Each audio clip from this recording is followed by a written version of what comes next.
Justice Shahid उस्मानी साहब ने हमें यहाँ पर ज्वाइन किया है। जस्टिस साहब, एक बड़ा इस्तीफ़ा आया, बल्कि दो बड़े इस्तीफ़े आए हैं। जस्टिस मसूर अली शाह ने इस्तीफ़ा दिया है, जस्टिस अतर मिनुल्लाह ने इस्तीफ़ा दिया है। किस तरह से देख रहे हैं उनके इस फैसले को? देखिए, ये जो इस्तीफा उन्होंने दिया है, इन दोनों हजरात ने, जजेस ने, ये मेरे ख्याल में बड़ा ऑनरेबल उन्होंने स्टेप लिया है। और जिस तरह से मामला चल रहे थे, जिस तरह से उनके डिफरेंसेस थे सुप्रीम कोर्ट के चलाने में और सुप्रीम कोर्ट के तौर तरीके से, उसका एक ही सोल्यूशन था, वो ये कि वो इस्तीफा दे के चले जाएं। और क्योंकि वो तो चेंजेस नहीं ला सकते ना। ये कहना कि जजेस से कंसल्ट करना आइन बनाने से पहले या आइन में तरमीम करने से पहले, ये बिल्कुल गलत है। दुनिया के किसी मुल्क में ऐसा नहीं होता, किसी डेमोक्रेटिक कंट्री में। आइन बनाना काम या कानून में तरमीम करना, ये काम जो है ये पार्लियामेंट का है। चाहे वो गलत करे या सही करे, लेकिन उसका काम है।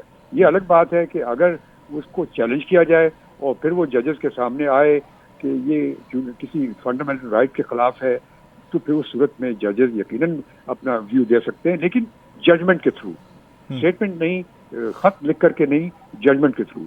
हमेशा से ये कहा गया है, सिस्टम जो है जुडिशरी का ये है कि जजेस never speak, they only speak through their judgements.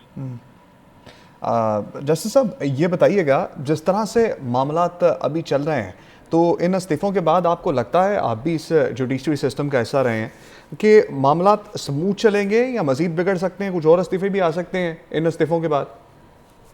नहीं, मेरे ख्याल में ये इस्तीफा देने से फायदा ये होगा कि ये जो आजकल हो रहा था जुडिशरी में, जजेस के जो तौर तरीके थे और खतों किताबत और ये सब चीज़ें जो हैं, ये सब चीज़ें रुक जाएंगी।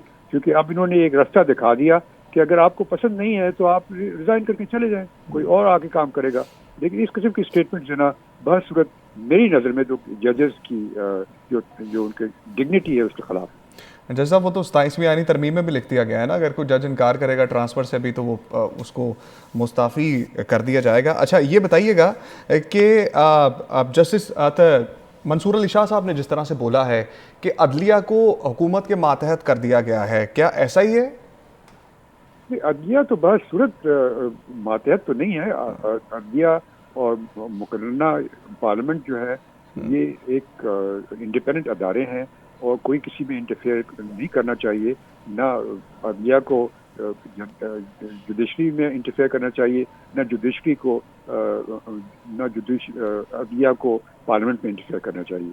एक असूल है एक डेमोक्रेटिक कंट्री का, और इसमें तो कोई मुज़ाकरा नहीं है। अगर वो अपने अदारे में बैठ के वो फैसले करें, अगर उनके सामने कोई केस आता है, उसमें समझते हैं कोई गलत काम हो रहा है ये एग्जीक्यूटिव की तरफ से, तो फिर वो जजमेंट दे सकते हैं।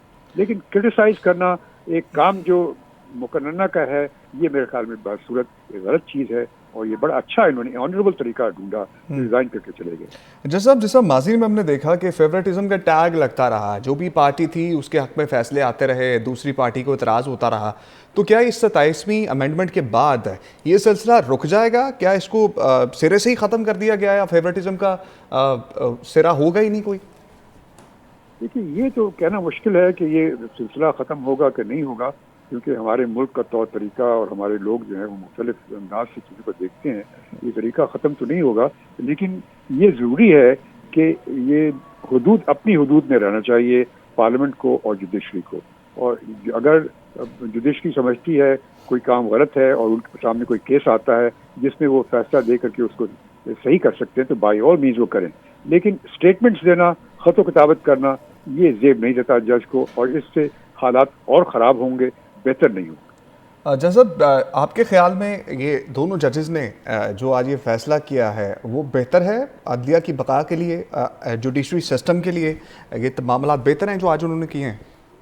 बिल्कुल, मैं तो इस चीज़ से एग्री करता हूँ। मैं तो ये कहता हूँ बहुत ऑनरेबल स्टेप किया है।